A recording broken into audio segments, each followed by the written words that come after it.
The Secretary of State for Social Communications, Expedito Loro Dias Ximenes, greeted the Sultan of Brunei, Sultan Haji Hassan Al Bolkiah, at his residence after the conclusion of the ASEAN Ministers Responsible for Information meeting in Bandar Seri Begawan, Brunei, Darussalam.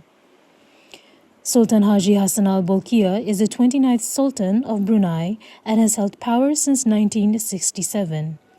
He has also served as the Prime Minister of Brunei since the country's independence in 1984. The 17th ASEAN Ministers Responsible for Information Conference and related meeting concluded with strong support for the Kuala Lumpur Declaration on Safe and Responsible Use of Social Media Platforms in ASEAN.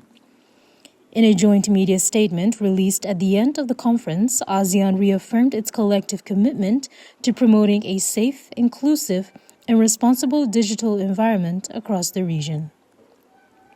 According to the joint statement, AMRE also supported the Bandar Seri Begawan Declaration to reaffirm the commitment of ASEAN ministers responsible for information to strategic advancements in media and information.